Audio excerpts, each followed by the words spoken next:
Well, I've managed to lead a pretty private life, to this point by avoiding business. Today I'm having an open house at the studio here.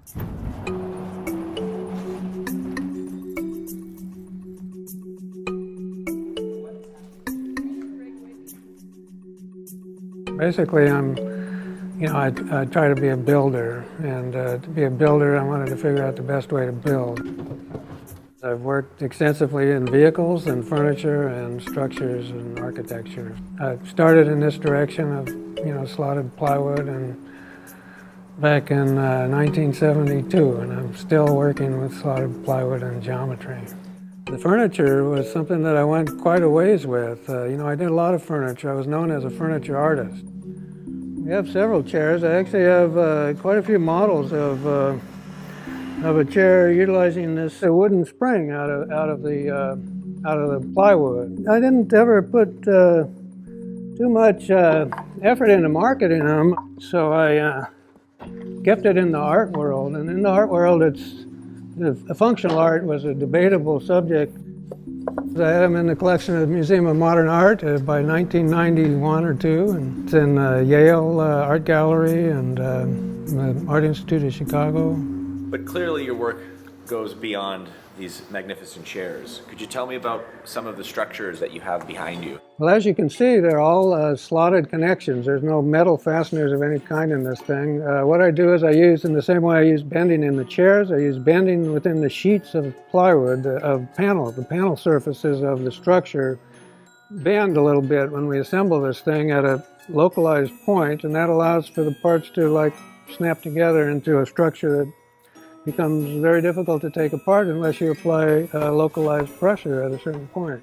I have a strong connection to a school. There's a school here in Los Angeles that was founded by my mother in 1949. I basically have lived on the grounds, my entire life. And it's been the venue for my structural displays. The first one we built was in 1972. And so over the years, I worked at developing structures that would actually work for the kids and last in the yards, and sort of use the kids as testing implements. It evolved then into full-size structures that I started to experiment with and took them to Burning Man the first time, and was able to go big very quickly in that environment, where we built something called the Otic Oasis, which was a 5-story climbable tower up to the temple, which was a 6-story, 113,000 square foot space. Today I'm having an open house at the studio here. My main intent is to show this new lesson I've developed, through all of the work I've done with geometry and structures. I've developed sort of a view. I've found something in geometry that I consider the key to three-dimensional geometry. And it's very simple. I want to give you the lesson right now.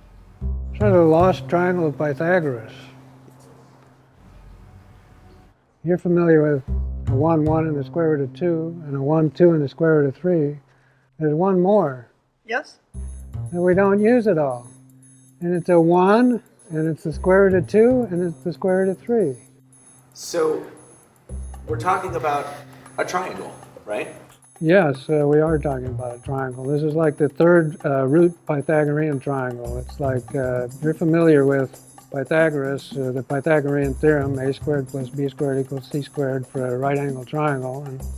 And there are two right-angled triangles that you're aware of, or that we all know about, that play a part in geometry. And one gives us a 90-degree and a 45-degree triangle.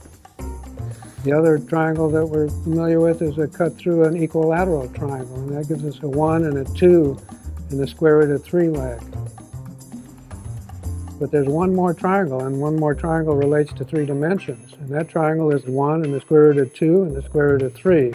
And this triangle is something that, what does it do? We don't know what it does. This little triangle is not part of, our knowledge of the tetrahedron. What does it tell us about the tetrahedron? What this triangle tells us is it tells us the pitch. It tells us the slope of the faces of the tetrahedron. If this is a tetrahedron right here, We can take this triangle and we'll take it, double it up and make it a full triangle, and that fits right into the apex of where two panels come together. It's like the key to three-dimensional geometry, and it's been missing. It's missing in our world. It's missing in the lexicon of geometry. I want to make a success of passing this knowledge of three-dimensional geometry. I was really interested because I haven't seen that triangle, particularly demonstrated in Platonic solids. So it's fascinating to me. So I spent such a long time doing it, I can't really say that it's been easy to find. Now that I understand what it is, or now that it's obvious, it's pretty shocking to me that it hasn't been found before. I think that the triangle is my legacy. I think so. Although the furniture is very good. In a way, it's too good. I did too much too soon. I've made a lot of things that I consider ugly, too. I doubt that.